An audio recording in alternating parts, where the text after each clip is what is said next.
पुकार, देवली उनियारा की पुकार। सभी को राम राम। बोलो खाटू श्याम की। देवली उनियारा की जनता जनार्दन, देवतुल्य मतदाता बंधुओं, मेरी माता और प्यारे भाइयों और देश के कोने कोने में बैठे मुझे चाहने वाले, विदेशों में भी बैठे मुझे चाहने वाले, जो भी इस लाइव को देख रहे हो, आज का ये लाइव हमारे चुनावी रणनीति को बनाएगा। किस तरह से हम चुनावी मैदान में उतरेंगे, उन सारी बातों को मैं आपके सामने रखना चाहता हूँ। सबसे पहले तो ये चुनाव हम बाबा खाटू श्याम जी के आशीर्वाद, हम बाबा देवनारायण भगवान के आशीर्वाद, तेजाजी महाराज का आशीर्वाद, धरणीधर महाराज का आशीर्वाद, मीन भगवान का आशीर्वाद, कृष्ण भगवान का आशीर्वाद और महान पुरुष बाबा साहब भीमराव अंबेडकर, ज्योतिबा फूले जी, चौधरी चरण सिंह जी, इन सब भगत सिंह जी, इन सब के आशीर्वाद से हम चुनावी मैदान में उतर रहे हैं। मेरे प्यारे भाइयों, मैंने कल 25 तारीख को अपना निर्दलीय के रूप में देवली उनियारा जाकर नामांकन दाखिल किया था। ये चुनाव जिस तरह से सर्व समाज का आशीर्वाद, सर्व समाज का प्यार हमें मिल रहा है, उससे ऐसा लग रहा है कि ये चुनाव एक तरफा होने वाला है। लेकिन चुनाव में क्या क्या सावधानियां रखनी है, चुनाव में हमें क्या क्या कैसे आगे बढ़ना है, उसी को लेकर आज हम लोग यहाँ इकट्ठे हुए और ये मैं लाइव के माध्यम से आप सबको अपना मन की बात बताना चाहता हूँ। मित्रों, दोस्तों, कल मैंने जितने भी देवली उनियारा में देव स्थान है, वहाँ मेरी पत्नी सहित मैंने उनको ढोकने का मन बनाया है। कल उनको सुबह में जितने भी देवली उनियारा में देव स्थान है, उनको पत्नी सहित मैं ढोकूंगा। और जो हमारा प्रसिद्ध स्थान है उकलाना गांव में तेजाजी महाराज देलवाड़ भगवान का मंदिर जो है, वहाँ मैं प्रण लूंगा और मेरा ये मन है कि मैं वहाँ अपने जूते चप्पल उतार कर और पूरे चुनाव तक उगाना, गांव ढाणी ढाणी हर मतदाता तक पहुंचने का काम करूं और उनका आशीर्वाद देने का काम करूंगा। मेरे प्यारे भाइयों, मेरा यह भी मन है कि अगर देवली उनियारा की जनता ने मुझे आशीर्वाद दिया, मुझे जिताया, तो जो काउंटिंग होगी वो टोंक में होगी। और अगर मैं ईश्वर की मेरे पे कृपा रही, सब मतदाता बंधु सब लोगों की मेरे पर आशीर्वाद रहा, तो हमने ये सोचा है, मैंने प्रण लिया, क्योंकि मैं चुनाव की घोषणा के बाद मैं खाटू श्याम जी के दरबार में गया था, मैं ढोक लगा के आया था और मैं कह के आया था कि खाटू बाबा मेरी नैया को पार लगाना, हारे के सहारा मेरी नैया को पार लगाना। अगर मेरी नैया पार लगेगी, मैं चुनाव जीतूंगा, तो काउंटिंग स्थान से सीधा मैं पैदल आपके खाटू दरबार में आकर ढोक लगाऊंगा। मेरे प्यारे भाइयों, अभी दिवाली का समय है और आप सब लोग लालायित हो कि कब हम देवली उनियारा जाएं और चुनाव मैदान में उतरे।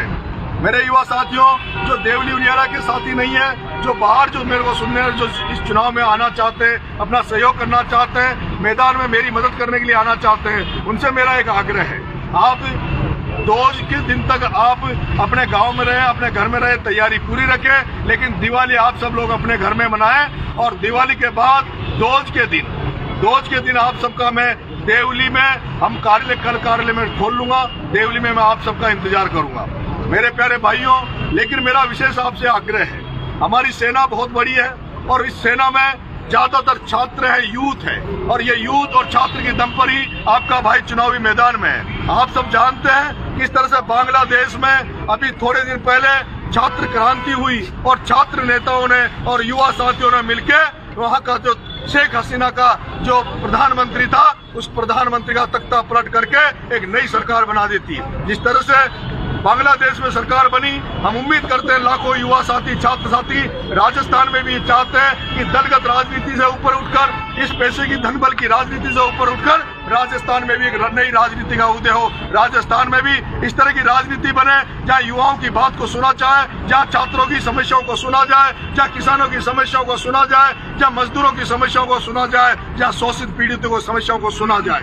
इस तरह की आज राजनीति हो गई। आप सबने देखा है किस तरह से टिकट पार्टियों ने बांटे गए, किस तरह से टिकट बंटने के बाद किस तरह की राजनीति होती है। इस राजनीति को बदलने के लिए आपका भाई इस रण में उतरा है। रणभेरी बज रही है, युद्ध की आरंभ होना तय है। और जो आज मैंने एक दो कमेंट फेसबुक पे पढ़े थे कि भाई साहब आप देवली उनियारा से तैयारी कर रहे हैं, लेकिन आप जो जवाहर सर्किल में पत्रिका गेट पे जयपुर में जो मीटिंग लेते हैं इसको आप देवली उनियारा में रखें। मैं उन भाइयों से कहना चाहता हूँ, मैंने पहले भी कहा कि आप मेरी रणनीति पर भरोसा रखें। सेनापति की क्या कैसे युद्ध लड़ेगा, कैसे हम आगे बढ़ेंगे, उस पर भरोसा रखें।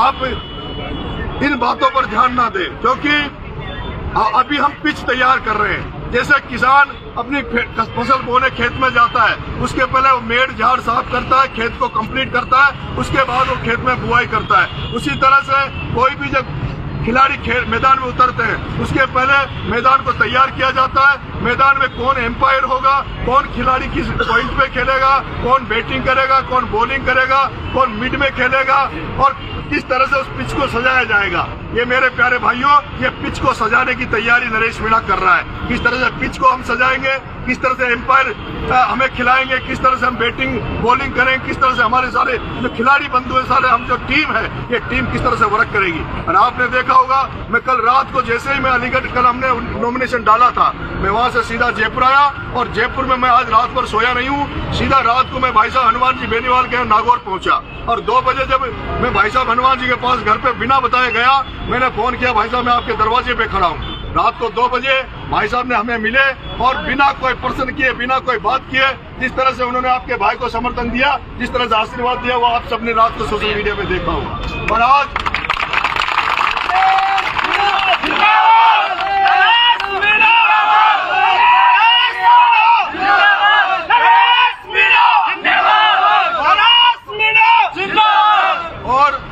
मुझे उम्मीद है आज आपको उस समय बहुत खुशी मिली होगी जब कांग्रेस पार्टी में मंत्री के पद पे रहे प्रताप सिंह जी खाचरियावास, जो कि भैरव सिंह जी के भतीजे हैं। जो भैरव सिंह जी हमारे मुख्यमंत्री रहे थे, जो उपराष्ट्रपति रहे थे, उनके भतीजे जो करण, जिनका नाम करण सिंह जी खाचरियावास है, जो प्रताप सिंह जी के बड़े भाई है, आज वो खुद चलकर आपके भाई को आशीर्वाद देने जवाहर सर्किल पधारे थे और उन्होंने भी वीडियो जारी करके आपके भाई को समर्थन भी दिया था, आशीर्वाद भी दिया था। और अभी शाम को फिर उनका फोन आया कि नरेश मैं अभी मीटिंग ले रहा हूँ, 50 लोग मजबूत लोग, सर्व समाज के लोग, जिसमें हर वर्ग हर समाज के लोग हैं, हम सब लोग तैयारी में लग गए हैं और आपके वहाँ पूरे चुनाव में आपके वहाँ रहेंगे। मेरे प्यारे भाइयों, रात को भाई साहब हनुमान जी ने राजकुमार जी रोज जो पार्टी के जो हमारे जो हैं, उनसे भी हमारी बात हो गई है, चंद्रशेखर जी से भी बात हो गई है, भाई रविंद्र भाटी से भी बात हो गई है। भाई रविंद्र भाटी अभी उनके यहाँ कोई कैंप चल रहा है, वो मेडिकल कैंप उन्होंने अपने वहाँ एरिया में लगा रखा है, उसमें वो व्यस्त हैं। उन्होंने कहा जैसे भाई मैं इससे फ्री होऊंगा, मैं आपके चुनाव में पूरा आपके साथ खड़ा हो जाऊंगा। मेरे भाइयों, ये जो पिच में तैयार कर रहा हूँ, कौन खिलाड़ी कैसे खेलेगा, किसका मार्गदर्शन मिलेगा, उसी प्लेटफॉर्म की हम तैयारी कर रहे हैं। अभी हम तैयारी कर रहे हैं कि हम बूथ मैनेजमेंट कैसा होगा, पंचायत में हमारा व्यक्ति केस कौन संभालेगा, हमारा कार्यालय कहाँ पर होगा, हम किस तरह से आगे इसमें बढ़ेंगे, कौन कौन हमारे स्टार प्रचारक होंगे। मेरे लिए बीजेपी कांग्रेस के लिए स्टार प्रचारक भजनलाल जी हो सकते हैं, कांग्रेस के लिए गहलोत साहब हो सकते हैं। वहाँ बहुत सारे लोग हैं मित्रों, जिनको बहुत बड़ा अनुभव है राजनीति का, बहुत बड़ा उनको अनुभव है चुनाव लड़ने का। हमारे पास हो सकता है अनुभव की कमी हो, लेकिन हमारे पास जोश और जुनून की कमी नहीं है, हमारे पास मेहनत करने की कोई कमी नहीं रहेगी। मैं अपील आपसे करने आया हूँ, अपील करना चाह रहा हूँ कि मेरे प्यारे भाइयों, जो लोग मेरे लिए देवली उनियारा में जो दिवाली के बाद मेरे लिए मदद करने आएंगे, और विशेष रूप से अभी देवली उनियारा के जो भी छात्र युवा, वहाँ का कोई मजदूर अगर कहीं बाहर जाके मजदूरी कर रहा है, कोई व्यापारी अगर व्यापार बाहर जाके कर रहा है, मैं उन व्यापारियों से, उन मजदूर भाइयों से, उन छात्र युवाओं से जो जॉब नौकरियां कोई बाहर देवली उनियारा के बच्चे जो बाहर नौकरियां कर रहे हैं, वो सब लोग अभी दिवाली पर देवली उनियारा में आएंगे। मैं उनसे अपील करना चाहता हूँ, जब आप अभी दिवाली की छुट्टियों पर जब गाँव में आएंगे, क्योंकि आप लगातार 10 दिन तक रुक नहीं सकते, क्योंकि आपको नौकरी भी में जाना है, धंधा पानी में भी जाना है, आपको कहीं आप किसी मजदूरी करते हैं तो वहाँ भी जाना पड़ेगा। लेकिन मेरी आपसे अपील है, जो भी देवली उनियारा के जो भी बाहर जो लोग रहते हैं, जो हमें समर्थन करेंगे, हमारे साथ लगेंगे, उनसे मेरा निवेदन है कि जब आप ये अगले 3-4 दिन जो दिवाली की छुट्टियों पे देवली उनियारा में जब आप आओ, तो आप केवल, मुझे विश्वास है, आप अपने घर वालों को मजबूत करके जाओगे, आप घर वालों को कहोगे कि इस बच्चे को आशीर्वाद दो। लेकिन मुझे इतना सा मात्र समर्थन आपका नहीं चाहिए। मैं जो भी युवा साथी, आप सब लोग प्रत्येक गाँव में अपनी टीम बना लीजिए, क्योंकि चुनाव बाहर के वे लड़के आकर, बाहर के युवा साथी आकर हमारा मनोबल बढ़ा सकते हैं, लेकिन वोट तो देवली उनियारा की जनता देगी। वोट में जो मेहनत वहाँ के जो छात्र करेंगे, वहाँ के जो युवा करेंगे, वहाँ के जो लोग करेंगे, वही कामयाब होगी। इसलिए मैं वो जो दिवाली पे जो छुट्टियों में जो लोग जो आएंगे, उनसे मेरी अपील है हाथ जोड़ के कि वो सुबह उठते ही, ये जो 3-4 दिन की दिवाली है, और दिवाली के राम राम के माध्यम से प्रत्येक घर में जाएंगे और प्रत्येक माता पिता और प्रत्येक गांव के व्यक्ति के ढोक देंगे और उनसे ढोक देकर ये कहेंगे कि कभी हमने सरपंच में किसी में वोट मांगे कि नहीं मांगे, पर हम हमारे भाई के लिए वोट मांग रहे हैं। और उनको गांव में एक भी व्यक्ति को अगर वो दिवाली पे जो हमारे जो छात्र युवा साथी जो देवली जाएंगे, उनसे मेरा आग्रह है कि 3 लाख मतदाता है और केवल मतदाताओं को ढोक नहीं देनी। हमें जो छोटे छोटे प्यारे बच्चे हैं जो 18 साल से जिनकी कम उम्र है, जो हमसे प्यार करेंगे, उनका भी सपोर्ट चाहिए, उनका भी साथ चाहिए। मैं चाहूंगा, मेरे मन है कि जो छोटे छोटे बच्चे वहाँ देवली उनियारा में हैं, उनको इस तरह से आप जागरूक करेंगे, उनको इस तरह से ट्रेंड करेंगे कि वो हर दिन 13 तारीख तक जब तक चुनाव होगा, वो शाम के टाइम वो बच्चे नरेश मीणा के नारा लगाते हुए पूरे गाँव में घूमेंगे।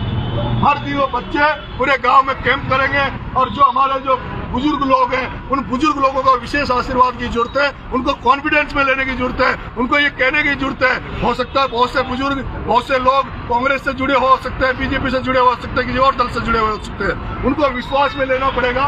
उनको ये कहना पड़ेगा कि आपने बरसों से कांग्रेस को वोट दिया है, बीजेपी को वोट दिया है, हम तो पहली बार आपको निर्णय के रूप में हमारे भाई के लिए वोट मांग रहे हैं। इसलिए ये जो दिवाली पे जो भी देवली उनियारा के बाहर जो बसे हुए लोग हैं, वो जो आएंगे, उनसे मेरी अपील है कि वो जितने दिन गांव में रहे छुट्टियों में, एक एक वोट के पास वो पेड़ पकड़ के दंडवत होकर वोट मांगेंगे।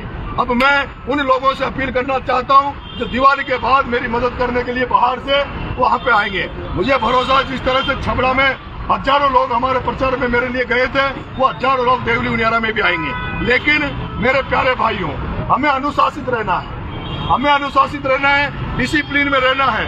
हर व्यक्ति जो हमें वोट दे, वो हर व्यक्ति ये चौराहे पे खड़ियों पे चर्चा करे कि नरेश मीणा की जो सेना है, नरेश मीणा की जो कार्यकर्ता है, वो सभ्य है, वो पढ़े लिखे हैं, वो इस देश में क्रांति लाने वाले लोग हैं, एक नई राजनीति पैदा करने वाले लोग हैं। आपका ड्रेस कोड अच्छा होना चाहिए, आपके कपड़े पहनने का तरीका अच्छा होना चाहिए। और मेरे प्यारे भाइयों, मेरी आपसे अपील है, वैसे तो मेरे जो छात्र युवा साथी जो 90% है, वो ज्यादातर लोग, हमारे लोग नशाखोरी से दूर हैं, लेकिन चुनाव में हमें विशेष ध्यान रखना है। बाहर का व्यक्ति जो भी मेरी टीम में काम करेगा, मेरे प्रचार में लगेगा, उनको शपथ लेनी पड़ेगी, सौगंध खानी पड़ेगी नरेश मीणा की। उनको मेरी उनको कसम है, मेरे बच्चों की कसम है, मेरे बच्चों की कसम है। मैं उनको कसम देता हूं कि 13 तारीख तक कोई भी व्यक्ति नशा नहीं करेगा, कोई भी व्यक्ति शराब पीकर मेरे चुनाव में नहीं रहेगा। ये मैं, जो भी कोई भी कार्यकर्ता, कोई भी मेरी टीम में से अगर कोई शराब पीता हुआ नजर आया, कोई इस तरह की कोई गलत हरकत करता हुआ देवली उनियारा की धरती पे पाया गया, तो इसका मतलब माना जाएगा कि वो कोई न कोई कांग्रेस बीजेपी से भेजा हुआ व्यक्ति है, वो हमारे चुनाव को डिस्टर्ब करना चाहता है। इसलिए आपको सौगंध है, सरल, जिसको कसम है मेरी कि मेरे चुनाव में जितने भी हजारों लोग आएंगे, ऐसा लगना चाहिए कि ये चुनाव एक नया परिपाटी इस देश में ला रहा है। चुनाव हम बड़े तरीके से लड़ेंगे, मेरे रथ तैयार करनी है, मोबाइल कैंप हम लगाएंगे। हम एक दिन, मेरा मन है कि 8 और 10 तारीख के बीच में एक दिन हेलीकॉप्टर से भाई साहब हनुमान बेनीवाल जी, चंद्रशेखर जी, राजकुमार रौत जी, इनकी एक बड़ी सभा हम करवाएं। और एक दिन हम, हमारे जो छात्र साथी है, जो युवा साथी है, जो निर्दलीय एमएलए बना हुआ है भाई रविंद्र भाटी, एक दिन उसकी हेलीकॉप्टर से उसकी सभा कराएं। जब ये दोनों सभाएं होगी, उस सभा में मेरे को लगता है कि वो ऐतिहासिक सभाएं होगी। आपको केवल मैनेजमेंट संभालना है। हमारे पास ये बीजेपी कांग्रेस में बहुत सारे लोग हैं चुनाव में जो चुनावी मैनेजमेंट जानते हैं, मैनेजमेंट संभालते हैं। इनके पास आजकल बड़ी बड़ी कंपनियां आ रही है, जैसे प्रशांत किशोर है, कोई और कंपनियां हैं। इनके पास जैसे शादी ब्याह में इनको होता है ना, क्या बोलते हैं उसको, जो इवेंट मैनेजमेंट का, इनके पास वो लोग हैं। हमारे पास कोई इस तरह का नहीं है। हमारा इवेंट मैनेजमेंट आप लोग संभालोगे, आप सबको जिम्मेदारी लेनी है। और मेरा निवेदन है, जो भी बाहर से जो जितने भी लोग विधानसभा में आएंगे, वो केवल फॉर्मेलिटी करने नहीं आए। केवल ये नहीं कि हम वहाँ जाकर हाजिरी लगाए, फोटो ले ली, रील बना ली, सेल्फी बना ली, हाजिरी लगा दी और ये कह दिया हम देवली उनियारा में आ गए।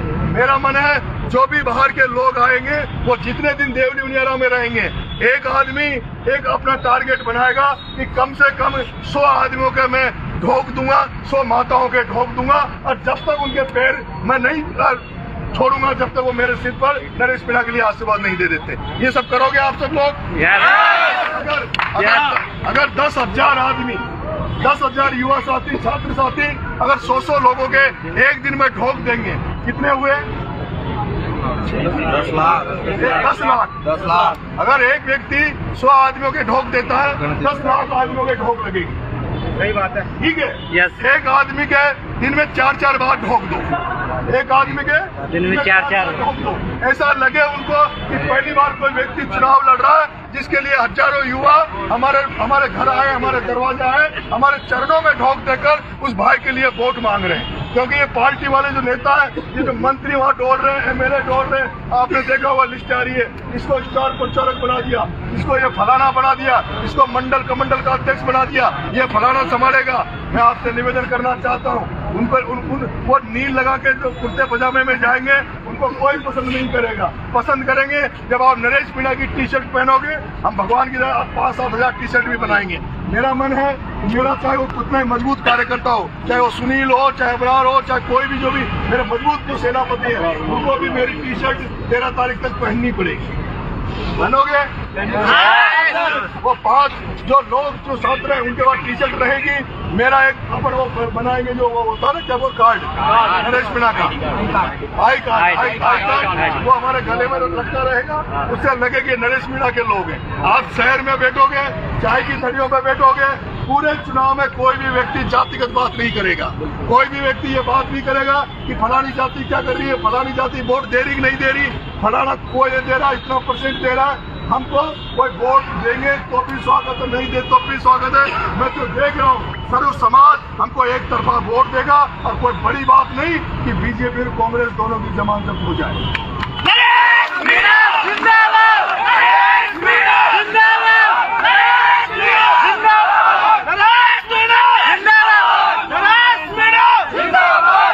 मेरे प्यारे भाइयों, ये जो नेता चुनाव लड़ते हैं, मैंने इनके चुनाव देखा है, उनमें 10-20 लोग वोट मांगते हैं, लेकिन हजारों लोग जिस तरह से मैं सोच रहा हूँ, अगर आपने उस तरह से चुनाव को बना लिया, आप वहाँ जब रहोगे और वहाँ जब जैसे चाय की घड़ी में आप चाय पीने निकले, तो चाय की जो दुकान लगा रहा है उससे आप प्यार से बात करोगे, उसको उस दुकान पर भी उसके परिवार वालों से उसको कहो, भाई साहब आप चाय तो पी रहे हैं हम आपकी, लेकिन आप अपने घर वालों से कहो और हमारे सामने कहो कि हमारे भाई को वोट दो। एक भी व्यक्ति 3 लाख मतदाता है, 3 लाख मतदाताओं के अलावा उनके परिवार के जो भी बच्चे हैं उन तक हमारी आवाज जानी चाहिए। और 3 लाख लोगों का आप वोटर नहीं, वोटर के साथ साथ उनको भी ऐसा पढ़ देना कि वो भी हम सबके साथ जुड़ जाए, इस सेना में भर्ती हो जाए। ये एक नई क्रांति है, उपचुनाव है, पूरे देश की नजर इस चुनाव पर है मेरे प्यारे भाई। आज आपने देखा होगा पूरे देश की नजर है, पूरा देश देखेगा। हम जो राजस्थान विश्वविद्यालय में मैंने 11 में एक 3rd मोर्चा बनाया था और वो 3rd मोर्चा विश्वविद्यालय में सफल हुआ था।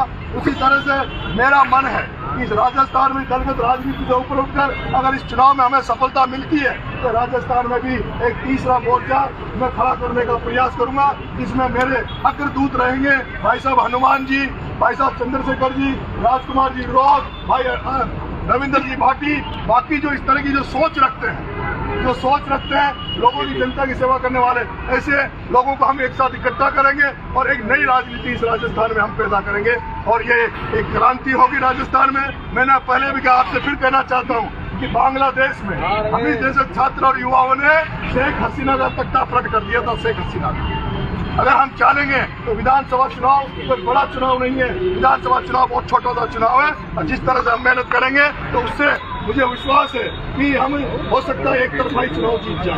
इसलिए आप सब लोग इस चुनाव को अपना चुनाव समझेंगे, मेरी भावनाओं को समझेंगे और मेरे संघर्ष को मानते हुए मेरा इस चुनाव को जीत की तरफ ले जाएंगे। इसी के साथ आपको बहुत बहुत धन्यवाद। राम।